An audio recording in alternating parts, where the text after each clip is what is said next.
7, y el título de la predicación o el mensaje que les traigo para ustedes el día de hoy es José el Soñador. Y este título lo toma porque hay un versículo en el cual así lo llaman a él, a José, el Soñador.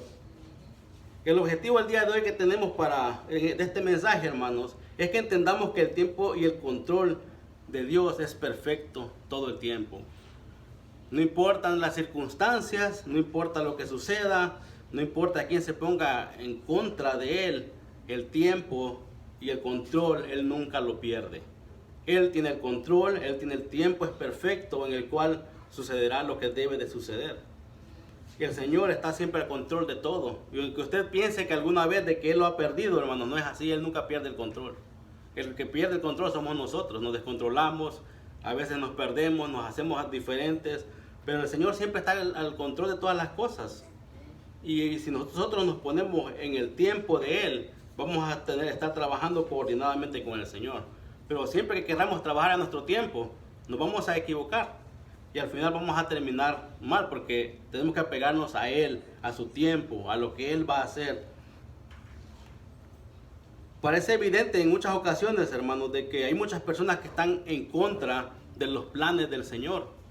Y sé que la Biblia nos menciona a muchas personas que han estado en contra de la voluntad del Señor. Han estado queriendo en muchas ocasiones detener el plan perfecto del Señor. Vamos a mirar de que de aquí en adelante, si continúas leyendo el Antiguo Testamento, hay muchas ocasiones en las cuales quieren destruir completamente el pueblo de Israel. Son ataques directos contra ellos. ¿Por qué? Porque quieren las personas a veces estar en contra de la voluntad del Señor. Y hermanos, eso es debido a nosotros mismos, porque en nosotros, después de la caída, estamos inclinados al mal. Estamos inclinados a querer estar en contra de la voluntad del Señor. Lastimosamente, nuestros cuerpos pecaminosos nos impulsan a querer seguir esos pasos todo el tiempo.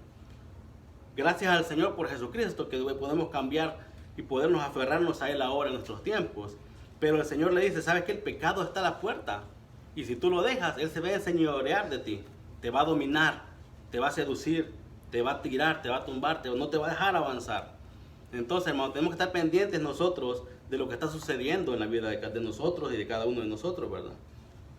Sabemos nosotros que venimos a Cristo a ser nuevas criaturas, pero el cuerpo de pecado sigue todavía en nosotros. Aún nos equivocamos, aún fallamos. ¿Cuánto tiempo tardamos en darnos cuenta cuando estamos en algún error? ¿Cuánto tiempo tardamos en darnos cuenta de que estamos siguiéndonos en el lugar equivocado?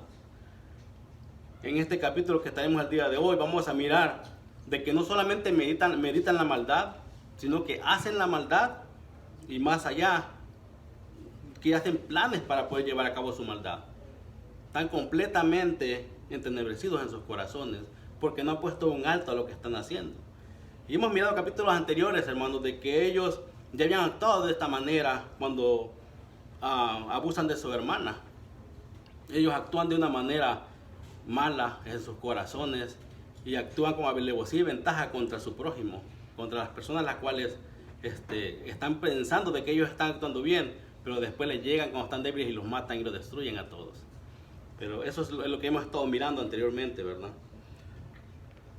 Pero ese afán de las personas de querer a veces estar en contra de la voluntad de Dios o en contra de los cristianos o en contra del mismo cristiano, a veces de otro cristiano, es a causa siempre del pecado y del cuerpo pecaminoso que cargamos, hermanos. Los ojos siguen ahí, el cuerpo sigue ahí, entonces es fácil equivocarse, es fácil fallar, porque perfecto solamente es el Señor. Nosotros debemos de estar pendientes a cada error para poder solucionarlo lo más pronto posible. Desde la caída del hombre, la gente ha querido siempre acabar con los planes del Señor. Especialmente aquellos planes, hermanos, que llevan a salvar a gentes, que llevan a salvar a las personas. Cuando tú eres un cristiano nuevo, ellos quieren que tú no crezcas en el Señor para que tú no puedas compartir la palabra y no puedan venir más personas a ser salvas.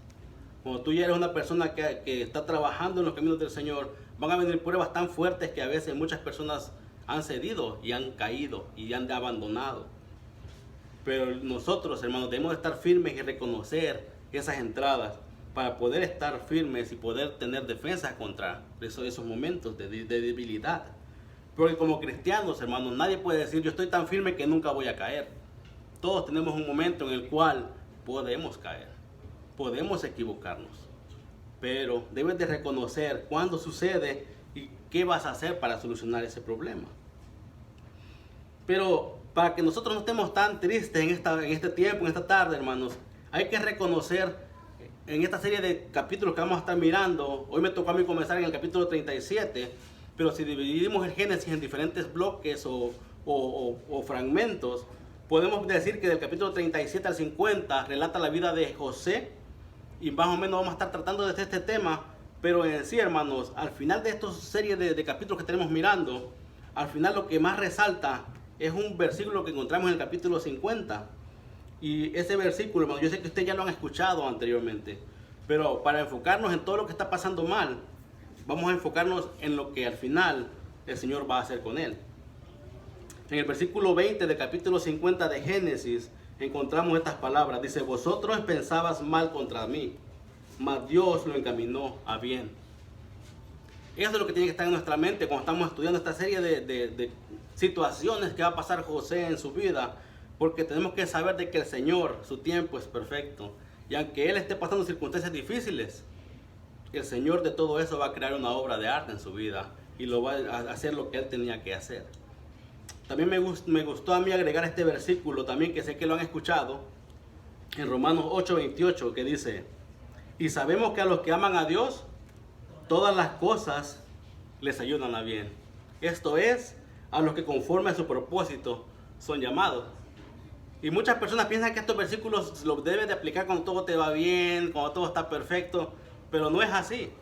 Todas las cosas significan los momentos difíciles, cuando estés en la cárcel, cuando te estén queriendo agarrar como la mujer de Potifar a José, cuando estés en la cárcel y no veas la luz que sale, cuando la persona en la cual tú pusiste tu esperanza sale de la cárcel y se olvida de ti.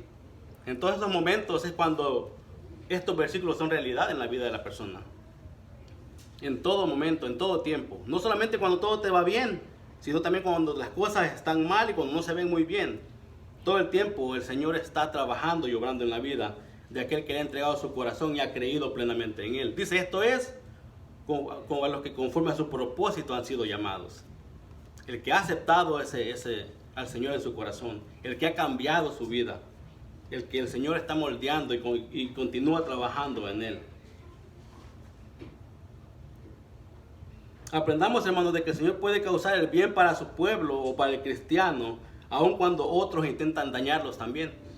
Cuando parece que todo está mal o que va a haber un daño, o que te están deteniendo y te están dañando, reconozcamos y aprendamos de que Dios puede causar un bien para su pueblo y para el cristiano que ha sido atacado por algún ámbito o algún lugar, ¿verdad?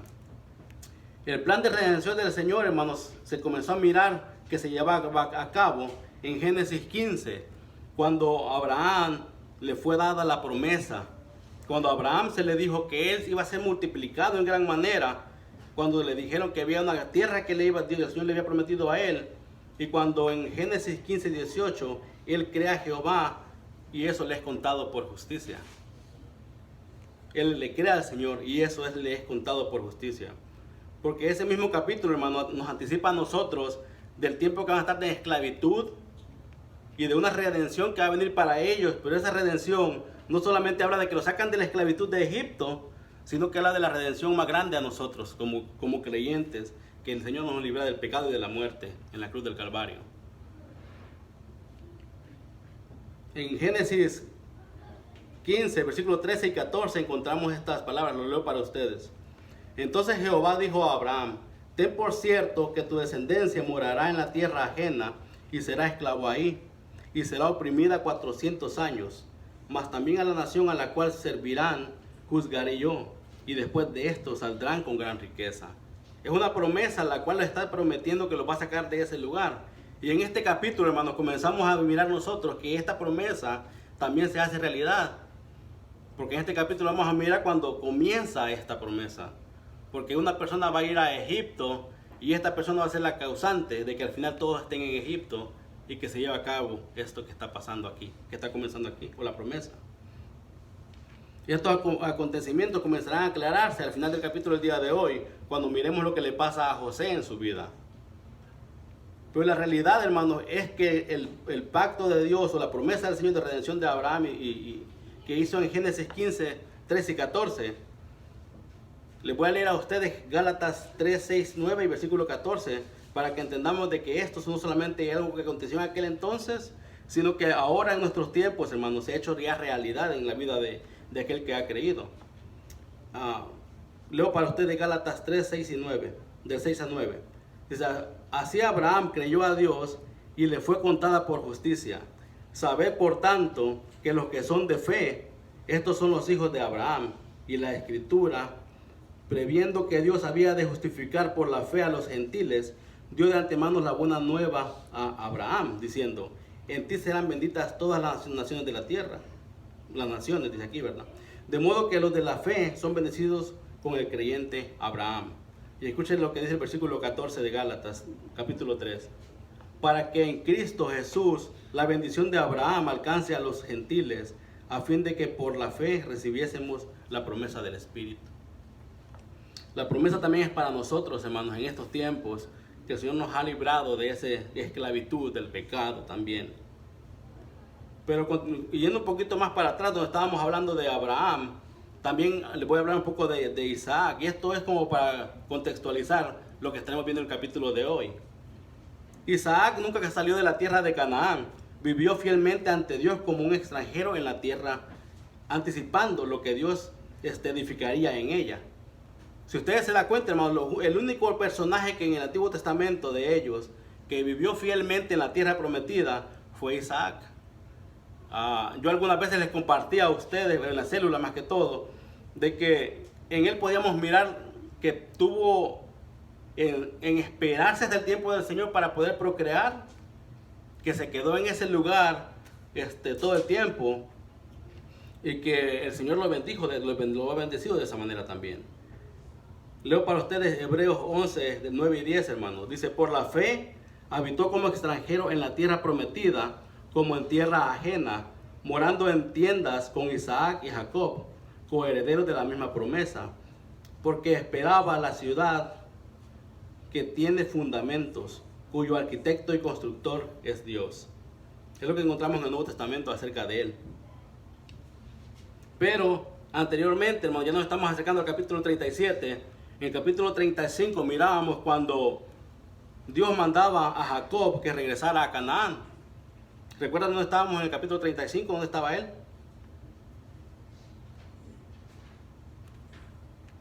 Ya quedaron sin la calificación, hermanos. Por otra parte, en el capítulo 36, hermanos, encontramos a Esaú que escogió separarse de la tierra y de su hermano. Eso lo puede usted encontrar en Génesis 36, del 6 al 8. Esaú fue una persona inmoral que menospreció las cosas de Dios. Y eso usted lo puede leer en Hebreos capítulo 12, versículos 16 al 17. En este capítulo 36 encontramos la descendencia de él, pero también encontramos la decisión que él toma de alejarse de su hermano. Pero la decisión que él toma no es solamente alejarse de su hermano, sino alejarse de Dios y menospreciar a Dios también. Lo cual él ya había hecho, ya lo hemos leído anteriormente nosotros también en otro tiempo. Entonces, hermanos, después de esta recapitulación que les he tratado de dar con Jacob y su hermano y sus predecesores, recordemos de que también Dios había cambiado el nombre de diferentes personajes. Uno de ellos es Jacob, que le puso Israel. Eso lo puede usted leer en Génesis 32, 28. Jacob o Israel engendró a 12 hijos que llegaron a ser conocidos como las 12 tribus de Israel. Recordemos de que hasta un momento atrás solamente hemos visto 11 de los 12 hijos y apenas pasamos un lugar donde nacía el último y su madre también moría al mismo tiempo, ¿verdad? Apenas pasamos en ese lugar. Ahora en nuestro capítulo, hermanos, Jacob se encuentra en el lugar de la morada de su padre y también comenzaremos a aprender acerca de su descendencia y de la historia de los hijos que él tiene. Entonces estamos en Génesis 37, hermanos, vamos a comenzar ahí. Versículo 1, dice, habitó Jacob en la tierra donde había morado su padre, en la tierra de Canaán. Por eso fue que yo les especificaba anteriormente de Isaac, donde él había morado. Y luego la primera parte del versículo 2 dice, esta es la historia de la familia de Jacob. Recordemos que Jacob vivía en la casa de su suegro anteriormente, y que de ahí hemos registrado una serie de movimientos en la vida de él. De la casa donde él estaba, hermano, de su suegro, hasta el lugar a donde irá ahora, es un tramo muy largo. Y hemos mirado diferentes situaciones que él ha ido pasando para poder llegar a ese lugar. Y no le voy a repetir cada una de ellas, porque sé de que ya las estudiamos cada una de ellas. Pero aproximadamente, hermanos, de la casa de su suegro, en el viaje que él tiene, cuando encuentra a su hermano, cuando hace las paces con él y todo eso, más o menos podemos contar 690 kilómetros de camino hasta Siquem. Y de ahí aún, para llegar a la morada de su padre, que era Hebrón, le vamos a sumar otras 130 millas más o menos más, que al final viene siendo un poquito más de 800 millas que él caminó. A lo mejor al leerlo nosotros nos damos cuenta de que lo podemos leer rápido, pero para traer tantos bienes, tantas ovejas, tantos animales y todo lo que él tenía, no fue un camino sencillo ni un camino fácil, es un camino de muchos tiempos. Aunque vinieran en camello o en caballo o en cualquier otro método, aún lleva mucho tiempo para poder caminar ese tramo que él había caminado. Su viaje tuvo que ser de algunas semanas, meses, para poder llegar a su destino. Y ya hemos aprendido que durante toda esta trayectoria han pasado diferentes clases de sucesos, los cuales algunos les voy a recalcar un poquito más porque va a traerlo al tema. Como anteriormente habíamos mirado la deshonra de su hermana.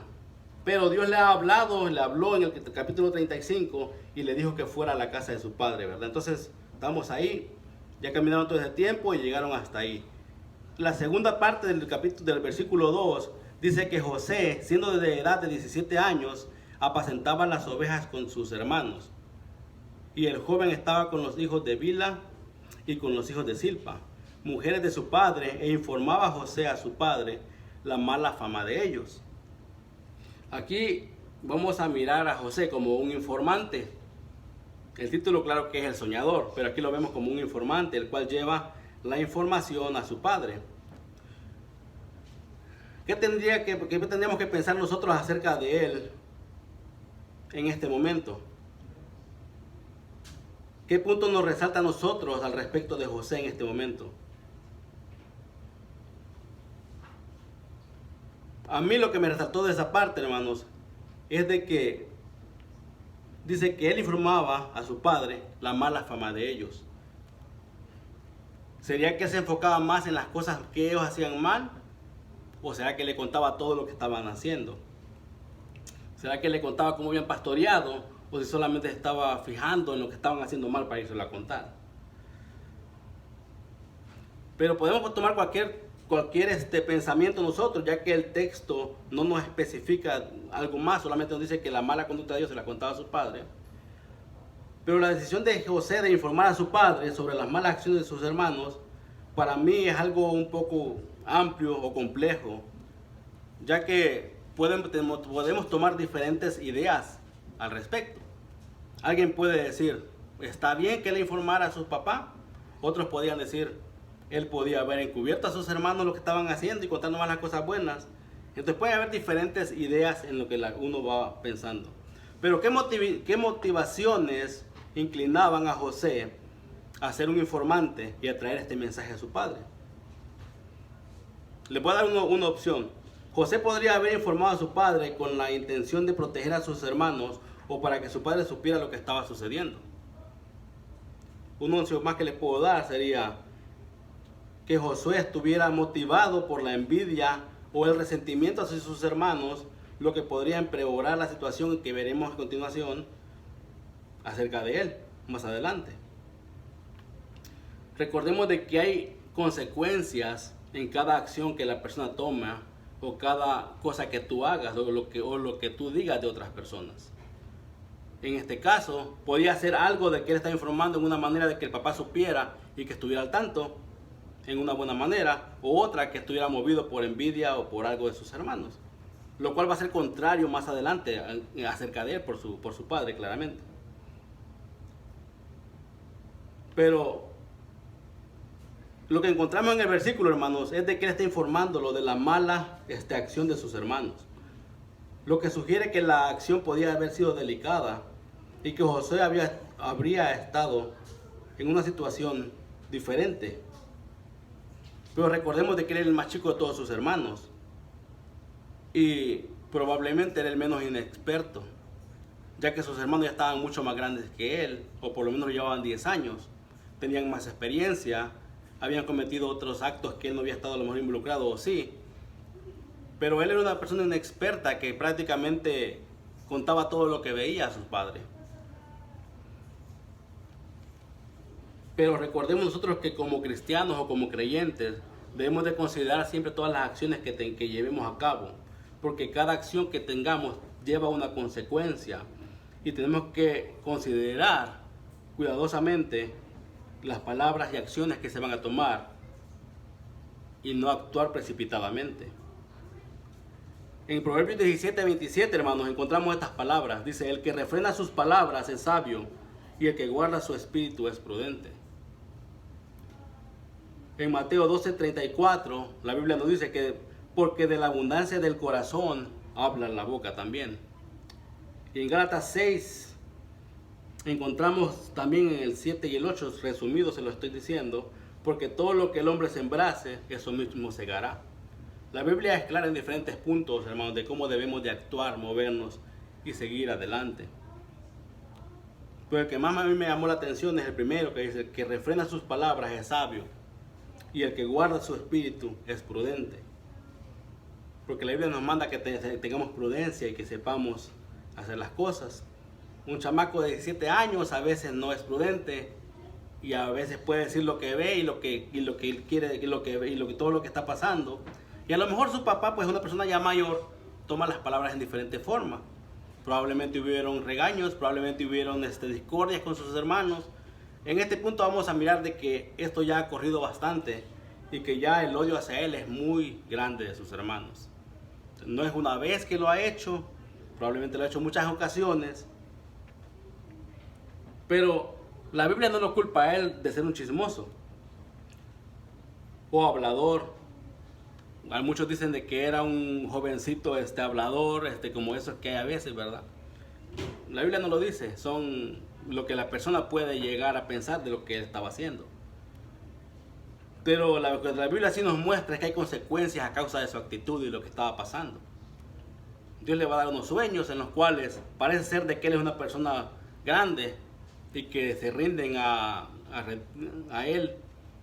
Es un sueño que no va a suceder de un día para otro, pero que va a suceder más adelante. Y lo vamos a mirar en esta serie de capítulos que vamos a estar leyendo.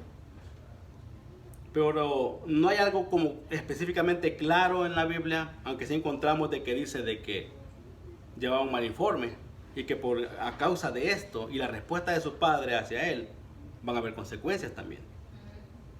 Entonces, siguiendo adelante en el versículo 3, hermanos, encontramos un poquito más de luz a lo que estamos leyendo anteriormente. Y dice: y amaba a Israel a José más que a todos sus hijos, porque lo había tenido en su vejez y le hizo una túnica de diversos colores. Hermanos, es normal a veces en las familias, bueno, yo soy el hijo último, ¿verdad? Es normal a veces en las familias de que los papás al último lo traten un poquito mejor. Pero yo creo que no es de que lo traten mejor, sino que ya están cansados de ser papás y ya ese pues lo dejan caer lo que sea, ¿verdad? No debería de ser así. Pero los primeros hermanos dicen: oye, pero nosotros nos jalabas las orejas, nos dabas aquí, nos dabas allá. Y al último no le dices nada, hace lo que él quiere. Es de humanos. A veces no sabemos la situación que estaba pasando en este momento, aunque nos lo aclara la Biblia de que dice de que él tenía favoritismos. Pero como cristianos, hermanos, somos llamados a no tener favoritismos con nadie. Como cristianos, estamos llamados a tratar a todos por igual. Como cristianos nos dice la Biblia que no tengamos ojos para una persona en específico, y no importa lo que él tenga, sea o cómo sea adelante, sino que nos llama a tratar a todos por igual, porque el que dijo que es santo nos llamó a que seamos santos como él. Pero también la Biblia dice de que él no tiene favoritismo con nadie, sino que todos somos iguales a los ojos de Él. Entonces Él nos mira a todos por igual y somos llamados a hacer lo mismo. Pero la carne, hermanos, a veces nos va a inclinar a que hagamos las cosas diferentes. Pero el mismo Señor puede darnos la fuerza para ser diferentes. Pero ¿qué impulsa este tipo de conductas en la familia en este momento? Y estamos leyendo la Biblia en una forma narrativa, entonces es una historia, la historia de la vida de Él, ¿verdad? Pero podemos tomar aquí puntos en los cuales podemos aplicar a nosotros también. Acerca del favoritismo, hermanos, en familia, adentro de la familia, como en este caso, puede crear diferentes favoritismos, diferentes consecuencias, las cuales le voy a dar algunas que yo apunté o las que yo estaba prácticamente meditando en ellas. Una de las consecuencias del favoritismo entre hijos o hermanos son los celos y la envidia. Eso lo hemos mirado, lo vamos a estar mirando a continuación. Pero sus hermanos mayores sintieron celos y envidia hacia José, lo que los llevó a conspirar en contra de él y venderlo más adelante. Causa también división familiar. ¿Por qué lo decimos? Porque el favoritismo de Jacob rompió la unidad familiar y creó un ambiente de tensión y desconfianza entre sus hijos. Creó una ruptura. Sus hijos estaban con ideas divididas a causa de las ideas a lo mejor buenas de su padre. Y les voy a decir que a lo mejor causas buenas de su padre, porque más adelante les voy a explicar otro versículo que vamos a mirar. Pero crea división familiar, crea celos y envidia, hay ruptura, hay celos, crea dolor y sufrimiento, porque Jacob va a sufrir mucho a causa de la pérdida de José. Porque va a pensar de que ya está muerto y que ha sido destruido. Entonces, hermanos, en estas consecuencias aquí las que logramos apreciar más resaltantes son los celos, la envidia, la conspiración, división familiar, división entre hermanos, peleas entre hermanos, dolor y sufrimiento al final de causas. Ahora, hermanos, ¿qué encontramos en la Biblia respecto de estas cosas? No es de Dios, hermanos. La Biblia nos enseña que Dios no muestra favoritismos, y ya se lo había dicho anteriormente, se lo recalco ahora. En el versículo de Levítico 19, capítulo 19, versículo 15, le dice el Señor: no harás injusticia en el juicio, ni favoreciendo al pobre, ni complaciendo al grande. Con justicia juzgarás a tu prójimo. También encontramos en Romanos 2:11 que dice que no hay acepción de personas para con Dios. No hay acepción de personas para con Dios. ¿Qué consecuencias, hermanos, puede traernos el favoritismo? El que muestra favoritismo en el juicio no obra bien. Eso lo dice Proverbios 24:23. El que muestra favoritismos en el juicio no obra para bien. En última instancia, hermanos, el favoritismo puede tener consecuencias muy graves, porque puede generar conflicto, división, dolor y malas relaciones entre las personas y la sociedad también. A futuro, a corto plazo, a largo plazo, y todo el tiempo lo que estaba provocando esta relación de él era algo malo para ellos mismos. No era nada bueno que estaba provocando esta relación de padre e hijo, aunque se miraba mucho amor, pero al él amar más a un hijo que a otros, le estaba dando chance de que ellos tuvieran problemas entre sí. Y lo amaba tanto de tal manera, hermano, que no solamente lo dejó callado, sino que le regaló una túnica de colores. Entonces, que fue más clara aún lo que él estaba haciendo con su hijo.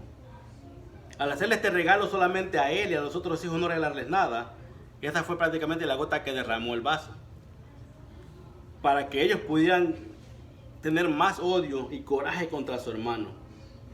Entonces, esa relación, hermano, yo creo que él la había notado y ellos le habían notado también. En el versículo 4 encontramos estas palabras: y viendo a sus hermanos que su padre lo había amado más que a todos sus hermanos, lo aborrecían y no podían hablarle pacíficamente.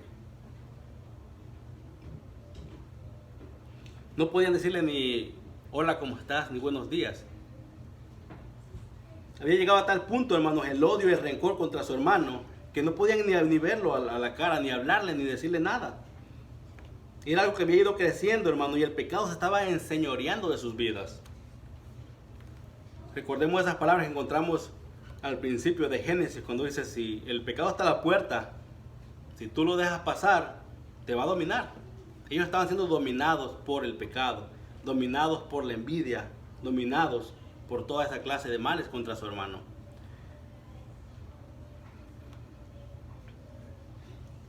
Aún, hermanos, aunque ellos no hubieran cometido el pecado de o quitarle sus vestidos o rasgarlo o tirarlo a un lugar ahí que vamos a mirar más adelante, aún la misma Biblia solamente nos dice que con solo pensarlo o meditarlo ya eres culpable de muerte. Eso lo encontramos en Mateo 5. Dice, oíste que fue dicho a los antiguos, no matarás, y cualquiera que matare será culpable de juicio. Pero yo os digo que cualquiera que se enoje contra su hermano será culpable de juicio. Y cualquiera que diga necio a su hermano será culpable ante el concilio. Y cualquiera que le diga fatuo quedará expuesto al infierno de fuego. O sea que prácticamente en su corazón ya habían pecado, ya estaba el odio ahí. Basta con pensarlo y meditar en ellos para ser culpable de ello. En el versículo 4 podemos mirar el rencor que estaba en su corazón. Podemos mirar el odio que le habían tomado, probablemente también a su padre por lo que él estaba haciendo. Y todo se lo estaba tomando prácticamente José en contra de él. La cereza del pastel la encontramos en el versículo 5, hermanos. Y dice, y soñó José un sueño y lo contó a sus hermanos. Y dice el versículo 5, y ellos llegaron a aborrecerle más todavía. El versículo 6 yo lo he escuchado en diferentes, anteriormente, en algunos mensajes que lo había escuchado. Y algunos dicen y lo critican a José de que era pues un niño fanfarrón. Pero el versículo 6, hermanos, él solamente le está contando lo que él había soñado. Dice, oíd ahora este sueño que he soñado. Versículo 7. He aquí que atábamos manojos en medio del campo. Y he aquí que mi manojo se levantaba y estaba derecho, y que vuestros manojos estaban alrededor y se inclinaban al mío. La respuesta que le van a dar sus hermanos no es una respuesta pacífica o una respuesta de que, vas a gobernar sobre nosotros, sino que es una respuesta con rencor, con odio, el de que ellos tienen en su corazón. Y le dicen en el versículo 8, ¿reinarás tú sobre nosotros o señorearás sobre nosotros? Y dice, y le aborrecieron aún más a causa de sus sueños y sus palabras. Y prácticamente esta es la parte que ellos toman para decir de que él era un chamaco, que no sabía hablar o que era fanfarrón, porque dice ahí sus palabras al final. Y cada quien puede leerlo y puede leer muchos comentarios bíblicos en la manera que gusta hacerlo, y pues podría tener cierta verdad, ya que era un muchacho. Como les comenté anteriormente, él era un muchacho de 17 años. Sus hermanos, probablemente el más mayor, lo llevaba 10, 12, 13, 15 años, más grande. Tenían más experiencia, habían pasado sucesos más difíciles como el de su hermana anteriormente. Pero a lo mejor no sabía medir sus palabras por ser un muchacho, lo cual sería normal. A veces un muchacho no sabe definir bien sus palabras, o a lo mejor por ver que no le hablaban y que lo trataban mal, pudo haberlo hecho también de esa manera. Porque recordemos de que habría problemas entre ellos, habría fricción, habría conflictos. Entonces él se notaba de que sus hermanos no lo trataban bien, ¿verdad? Por eso es que les decía anteriormente, podía ser que por los mismos problemas él trajera el mensaje malo a su padre también. Es bueno que compartamos, hermano, todo lo que el Señor nos ha dicho a todo el mundo, todo lo que el Señor nos ha dado a nosotros. ¿En qué forma tú compartes lo que el Señor te ha hablado a tu vida? ¿O en qué forma tú lo haces evidente o lo puedes compartir con otras personas? ¿Alguna vez el Señor te ha hablado y te ha mandado a hacer algo y tú lo has compartido con alguien y a la persona no le pareció lo que tú le dijiste? ¿Alguna vez Dios puso en tu corazón hacer algo, algún plan, y la persona que se lo dijiste lo tomó a mal o meditó mal al respecto de ello? ¿En qué formas tú dices lo que el Señor te manda a hacer o en qué forma tú compartes lo que el Señor te está pidiendo que hagas. En este momento él fue claro y les contó su sueño a sus hermanos, lo cual provocó más dolor, más problemas, más odio después contra de él.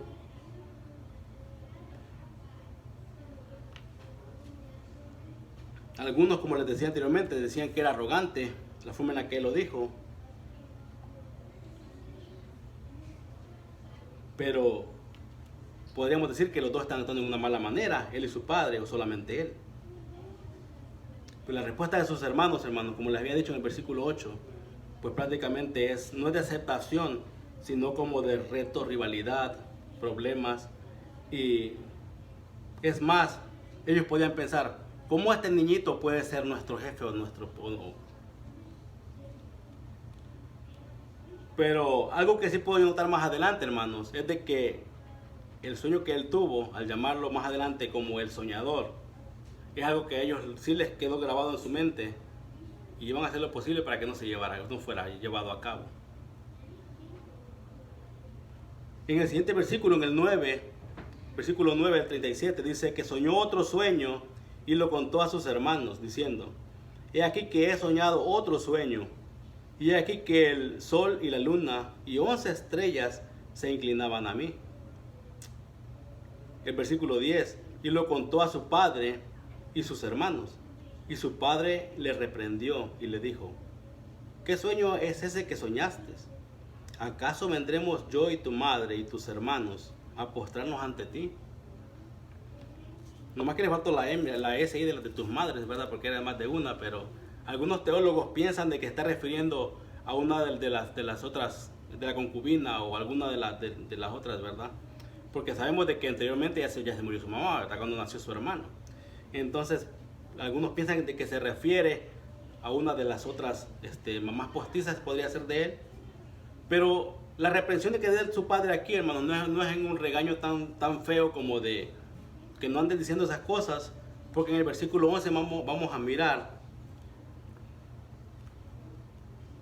que sus hermanos le tenían envidia, pero que su padre meditaba en ello. Sus hermanos, mientras él más dijera de que iba a gobernar o de que tenía un sueño, cualquier cosa que él dijera, ya que no podían ni verlo a la cara ni hablarle, ellos iban a molestar siempre más y más y más con él. Pero en este momento lo que llama la atención aquí, hermano, es de que el padre sí le dijo algo, pero el padre meditó en las palabras que él había dicho en su sueño. Entonces no es de que lo haya descalificado completamente lo que él dijo, aunque sí le llamó la atención, pero él meditaba en ello. Probablemente él podía recordar de que, ok, el Señor a mí me habló en sueños también. Recordemos anteriormente que miramos cuando él soñó la escalera y que era lo que Dios estaba hablando. A lo mejor en esa meditación él podía decir, ¿será de que el Señor le está hablando a mi hijo de esta manera? Entonces, no cometamos el error, hermano, nosotros de solamente rechazar lo que alguien dice, sino que más que todo, si es un niño o tu hijo que te diga algo, sino que medita en las palabras que él te dice. Porque miramos de que la respuesta de su padre aquí no fue completamente rechazo, sino que él estaba meditando en lo que su hijo había dicho. Estaba pensando en ello como, ¿será que como Dios me habló a mí, él está hablando ahora a mi hijo en esta forma, por medio de sueños? ¿Será de que este sueño se le da realidad? ¿Será de que sí va a pasar esto o no? Después de esto, hermano, nos dice en el versículo 12 que sus hermanos fueron a apacentar las ovejas de su padre en Siquem. Yo sé que ustedes recuerdan dónde era Siquem, porque acabamos de pasar ahí. Estaba un poco retirado de donde él estaba. ¿Cuánto les dije? Como unas 122 millas más o menos de donde él estaba ahora. 130. Ellos fueron ahí a ese lugar a apacentar las ovejas. Podríamos pensar de que era lejos, sí, pero recordemos de que en aquel tiempo a lo mejor era algo normal o común de que ellos fueran a apacentar a los alrededores, a sus animales, a sus ovejas. Y a lo mejor era algo normal. Pero la razón por la que yo decía anteriormente de que probablemente era preocupación de su padre al mandar a pedir reporte a sus hermanos, es porque recordemos que en Siquem fue donde ellos pasaron un momento trágico o difícil. Lo que acabamos de pasar anteriormente fue de que ahí tomaron a su hermana y la deshonraron. y después ellos hicieron un trato falso con las personas que vivían ahí. Entonces, cuando ellos estaban débiles porque los circuncidaron, fueron y los mataron a todos. Claro, la Biblia nos dice que entró el temor de Jehová entre los pueblos cercanos y no le hicieron nada. Pero la preocupación de un padre con sus hijos probablemente seguía ahí y podía pensar, ok, ellos van a Siquem a apacentar las ovejas. Puede ser de que alguien les haga algo, les haga daño en ese lugar o en sus alrededores, a causa de lo que ellos ya habían hecho anteriormente con las personas de ahí. Entonces, en el versículo 13, dijo Israel a José, a su hijo menor: tus hermanos apacientan las ovejas en Siquem. Dice, ven, y te enviaré a ellos. Y él respondió, heme aquí. ¿Usted ve un corazón que rechaza a su padre en ese momento? ¿Usted ve un corazón noble que le dice, ok, haré lo que tú me estás pidiendo que haga, verdad? Heme aquí es una de las palabras que encontramos más adelante que le dicen al Señor, heme aquí, ¿verdad? El papá lo está mandando a que busque a sus hermanos y que lo vea lo que están haciendo. Puede ser que lo esté mandando para ver de que no se estén metiendo en problemas, porque sabe que a veces son un poco problemáticos. Puede ser de que lo está mandando a que lo vea que están bien, porque a causa del problema que causaron pueden haber represalias contra de ellos. Pero la preocupación de un padre puede ser de que, ok, ve a ver que todo esté bien con ellos, ya que andan solos allá con las ovejas. Su hijo va a hacer lo que su padre lo está mandando, va a ir a hacerlo obedientemente.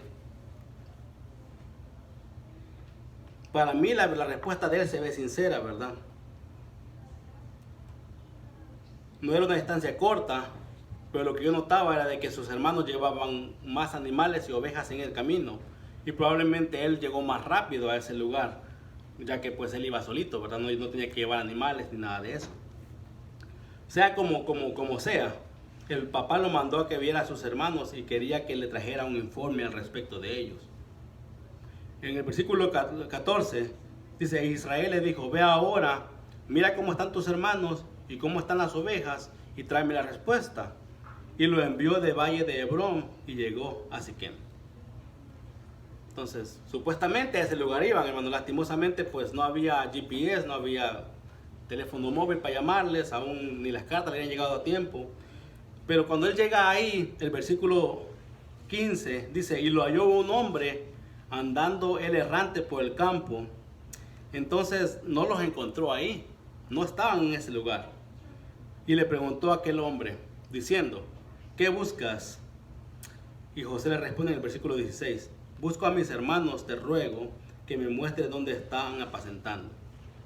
Y de ese versículo hay varios comentarios. Uno de ellos es de quién era ese hombre, pues la Biblia no lo especifica. Por más de que se han rebuscado los estudios de la Biblia, no han dado quién es ese personaje, no han encontrado un nombre para identificarlo.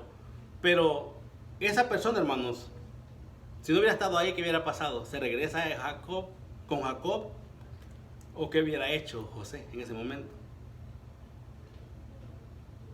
¿Será de que si esa persona no está ahí, busca un poco, dice que lo encuentra como errando, como buscando, como perdido, de que, oye, supuestamente aquí están y no están? Pero ¿qué hubiera pasado si no hubiera estado ese hombre ahí? O si ese hombre no hubiera escuchado que dijeron, vamos a Dotán. ¿Qué hubiera pasado en ese momento? ¿Será que él regresa sano y salvo y no pasa nada? ¿O será de que el Señor está actuando conforme a su voluntad en la vida de él? Y ya es su propósito de que se lo saque de ese lugar. Pero ahí aparece un personaje el cual no tiene nombre, no sabemos quién es, pero le da direcciones y lo manda al lugar en el cual lo van a mandar fuera lo van a sacar de confort de su hogar. Se va a ir separado de su familia. Entonces en ese momento, hermanos, en ese punto, él tenía la opción de regresarse, pero este personaje le dice, ¿sabes qué? En los siguientes versículos, en el 17, aquel hombre respondió, ya se han ido de aquí, y yo les oí decir, vamos a Dotán. Entonces José fue tras de sus hermanos y los halló en Dotán. Hermano, Dotán estaba a más de 300 kilómetros de distancia de Hebrón. Está lejos, está retiradísimo. Pero probablemente es lo que acostumbraban ellos a hacer, llevar a pastear a sus animales lejos de casa, ¿verdad? Donde habían pastos verdes, donde podían estar un buen tiempo. Pero ahí, hermanos, ya son 300 kilómetros de distancia del lugar donde estaba Jacob. Está retiradísimo. Y si vas con ovejas, con ganado, con lo que sea, vas a tardar un buen tiempo para correr más de 300 kilómetros. Es un buen recorrido. Pero él va para allá siguiendo a sus hermanos y dice, los encontró ahí todavía. Lo bueno es que ahora sí los encontró, ¿verdad? Yo creo que él se debe haber alegrado. Oh, aquí están, ahora sí puedo hacer lo que mi papá me mandó a hacer. En el versículo 18, ellos lo vieron de lejos que venía. Dice, antes que llegara cerca de ellos, conspiraron contra él para matarle. Hermano, la verdad que ese versículo, cuando yo lo leía, decía, ¿por qué está ese versículo ahí? Son hermanos, ¿cómo que conspiraron para matarle? Es su propio hermano. Claro, no son de la misma mamá todos, pero son toda la misma casa, sus mismos hermanos, ellos mismos, y están conspirando para quitarle la vida a él. Yo me imagino de que en esta porción, hermano, los que estaban conspirando más que todo son los mismos asesinos de Siquem. Y están convenciendo a sus hermanos de que hagan esta fechoría también acá. Y les voy a decir por qué. Porque hay dos hermanos por lo menos aquí que no están muy de acuerdo con ellos. Pero en este versículo dice que ellos estaban conspirando para matarle. El odio era tan grande y había crecido de tal manera de que no podían ni verlo llegar tan siquiera. Querían matarle prácticamente en ese lugar. Él se imaginaba lo que estaba sucediendo. Probablemente él sí le notaba a sus hermanos que estaban disconformes con él. Pero yo creo que en su mente nunca pasó, estos me van a querer hacer daño. Son mis hermanos. Porque a lo mejor ni se hubiera acercado a ellos tan siquiera.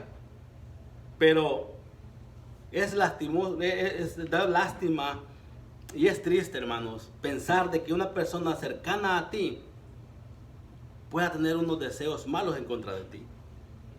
En este momento, su propia sangre, su propio linaje, sus propios hermanos estaban conspirando para quitarle la vida a otra persona.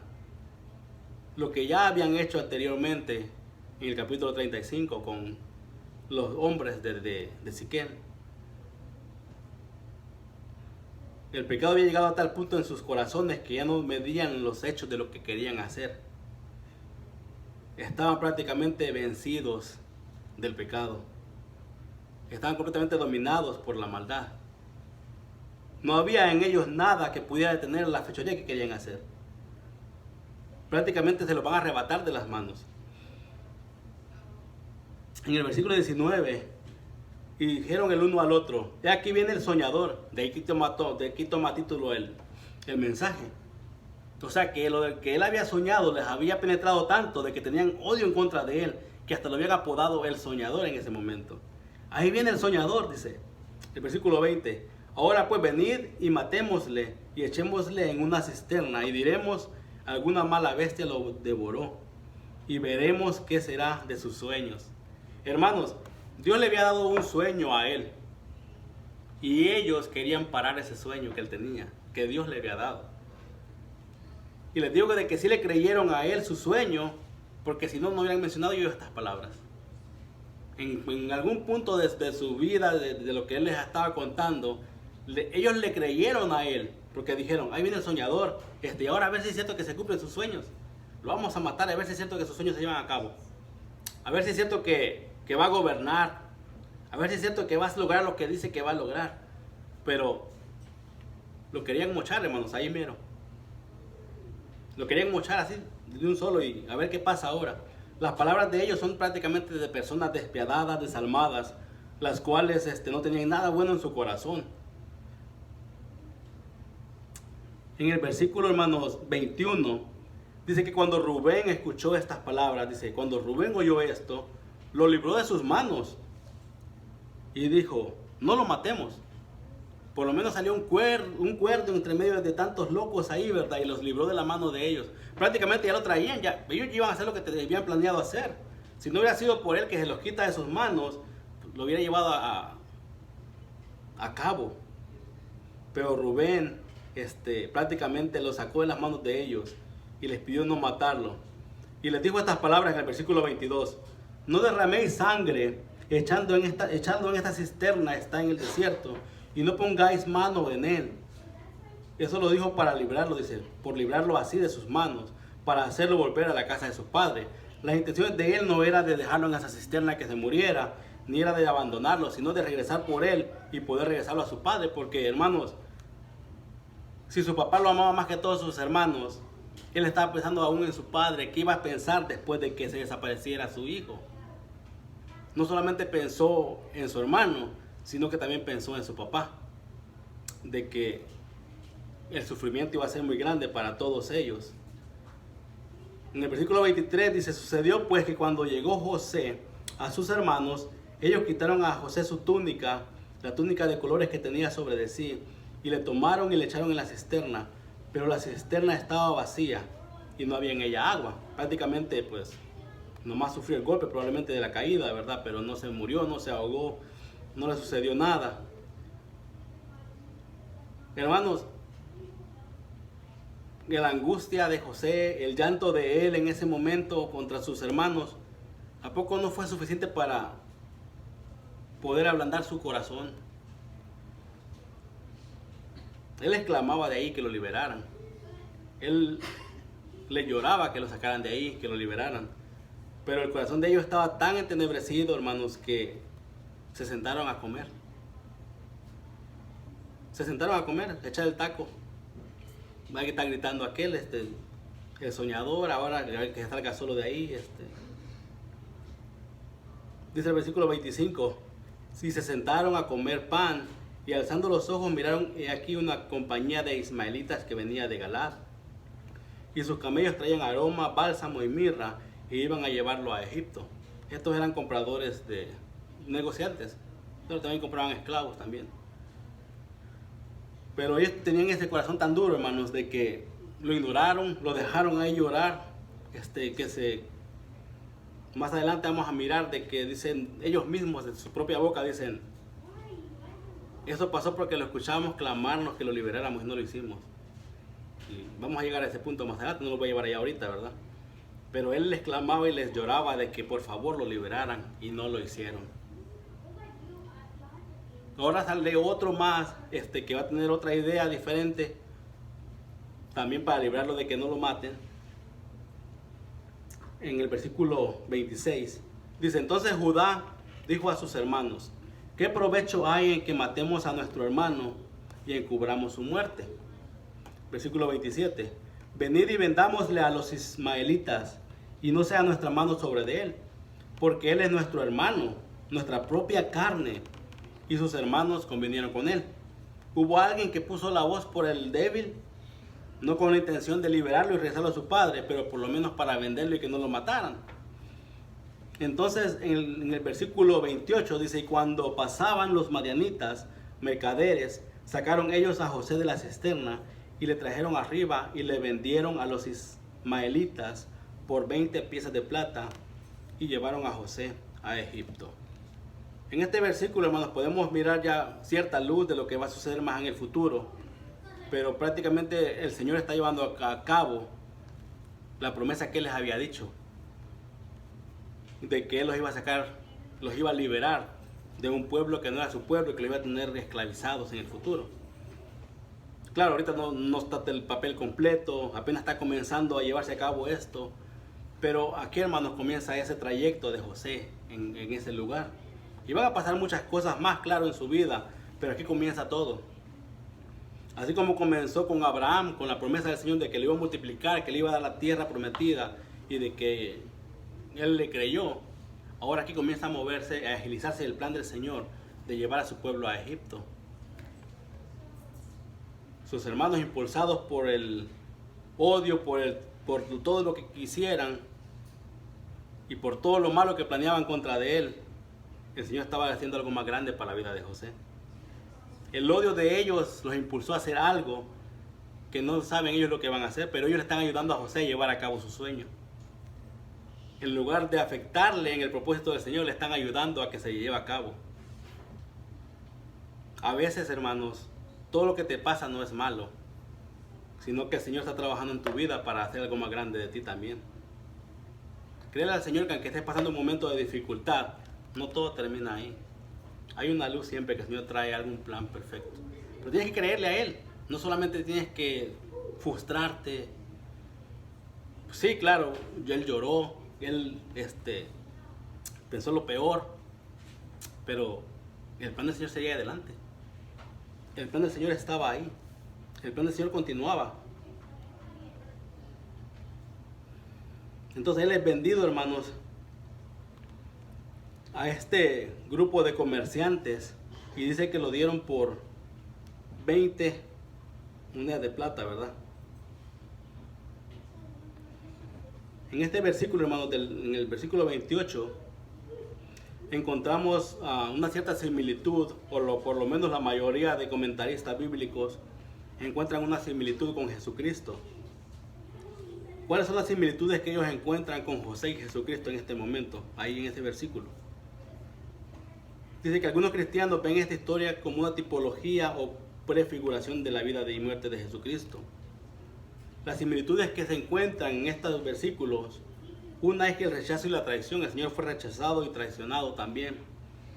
Josué fue rechazado y traicionado por sus hermanos, al igual que Jesús fue rechazado y traicionado por sus discípulos y líderes religiosos.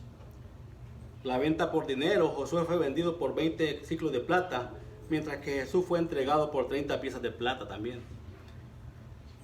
La inocencia y justicia, que también fueron algo clave en ambos casos. Tanto José como Jesús fueron inocentes y fueron víctimas de la injusticia y de la maldad de otros. Son las similitudes que encuentran muchos en ellos dos.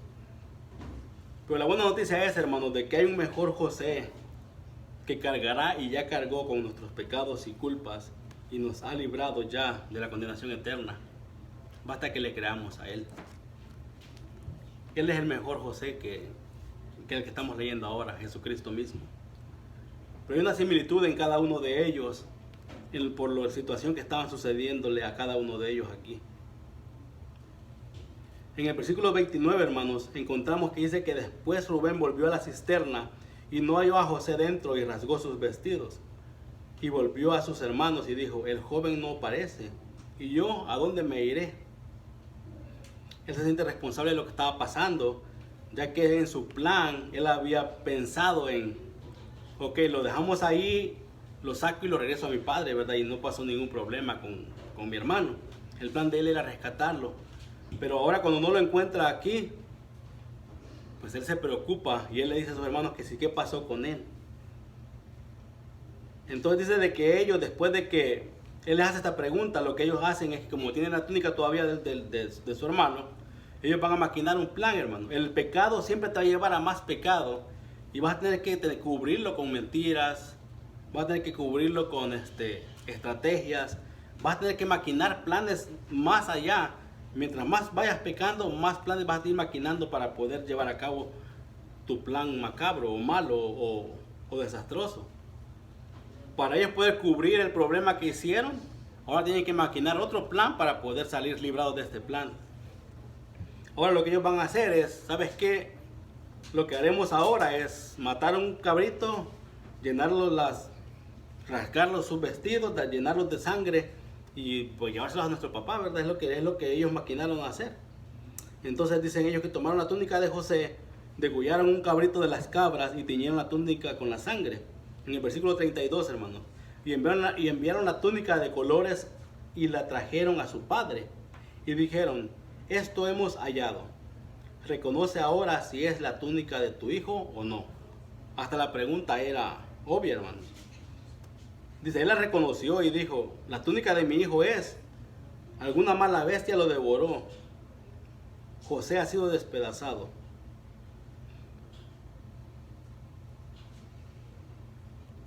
Me quedé meditando un poco en ese versículo y le confió tanto a sus hermanos, a sus otros hijos, lo que había sucedido. Nunca se imaginó de que podían haberlo estado engañando su papá a ellos. Pero yo creo que el impacto tan grande de ver la túnica ensangrentada fue suficiente para poder cegarle los ojos. De tal modo que aún no le pidió dirección ni al Señor ni nada. Lo único que él hace en el siguiente versículo, en el 34, dice que rasgó sus vestidos y puso cilicio sobre sus lomos y guardó luto por su hijo muchos días. Fue tan grande lo que él había sentido o el luto que Jacob tuvo que no lo llevó a pensar más allá de lo que le estaban comentando o diciendo. A veces, hermanos, cuando algo es muy grande para nosotros, no podemos ni pensar más allá de lo que está pasando. Dice que el luto de Jacob fue intenso y prolongado. Cuando Jacob recibió la noticia que José había sido devorado por una bestia, se rasgó los vestidos en señal de duelo. Jacob se negó a consolarse y dijo que iba a descender hasta el Seol. Y el luto es tan grande, hermanos, que aún después, cuando le dicen que está vivo, él todavía sigue de luto. Lo amaba tanto en tal manera de que él no quería aceptarlo. Él no quería aceptar lo que había pasado. Pero hay algo que me llama la atención también aquí, hermanos. Sus hijos, al ver a su padre en luto, no tuvieron misericordia de decirle la verdad. El pecado seguía llevándolos a más pecados, a más problemas, a más incertidumbre, y tenían que seguir ahí adelante. No se podían rajar ni un momento, porque pues eso iba a continuar.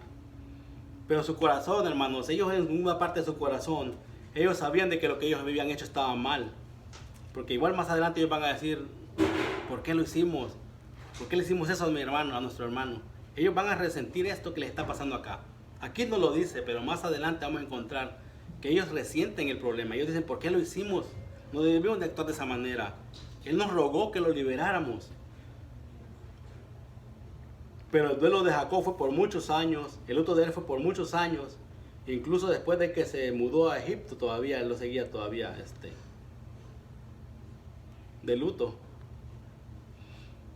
Pero eso mostraba la conexión de su amor que tenía por su hijo también en cierta manera.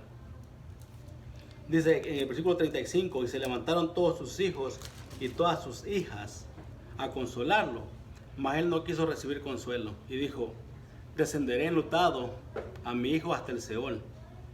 Y lo lloró su padre. Se cegó de tal manera, hermanos, de la cual no tenía consuelo, no tenía consolación. No podía nadie consolarlo. El luto que sentía era muy grande y muy pesado para poder decir ya pasó en un ratito. Y como padres, hermanos, a lo mejor el dolor más grande para un padre, lo más seguro es perder un hijo. Porque no es lo que la vida nos ha enseñado. Todos queremos que los padres se mueran antes que los hijos.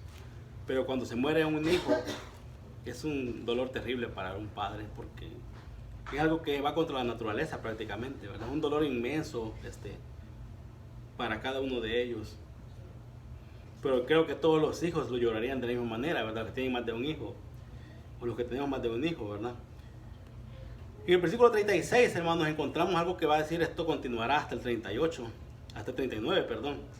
Es decir, los madianitas lo vendieron en Egipto a Potifar, oficial de Faraón, capitán de la guardia. Llegó a Egipto, está en un lugar en el cual nunca pensó él estar, está en un lugar en el cual Dios lo va a utilizar, aún estando en ese lugar, aún estando en la cárcel, Dios lo va a utilizar. Y vamos a seguir mirando la historia de José, no el siguiente domingo, sino el siguiente, porque en el 39 continúa su historia. Pero el próximo domingo, hermano, vamos a estar aprendiendo de Judá y Tamar, en el capítulo 38. El mes de octubre vamos a estar ahí compartiendo la palabra con ustedes. Espero que no se tomen vacaciones porque estoy yo aquí enfrente, hermano. Y vamos a estar en el 38, el que quiera irlo leyendo de anticipación. Sé que el miércoles vamos a estar en el 37, pero el que guste leerlo en el 38, hermanos, ahí vamos a estar el siguiente domingo. También pido sus oraciones, hermanos, para que me tengan sus oraciones, para poder traer la palabra del Señor como se debe, ¿verdad? Para poder compartirles la palabra del Señor. Y que podamos aprender juntos en cada uno de estos capítulos que estaremos llevando a cabo durante el mes de octubre. Antes de que se vayan, tengo por lo menos 4 puntos aquí que compartir con ustedes y que oremos. Crea la verdad de que Dios es fiel a sus promesas y sus planes a pesar de nosotros y de nuestros fracasos a veces. Crea la verdad que todo Él lo hace a su tiempo y no al nuestro, hermano. Alabe al Señor por su plan perfecto de redención en Jesucristo. Crea la verdad que Él llevará a bien todo lo que nos suceda en nuestras vidas, aun si las cosas parecen injustas y no parecen agradables a nuestros ojos. Y más que todo, hermano, dele todo el honor y la honra al Señor, porque solamente Él se lo merece y Él es justo.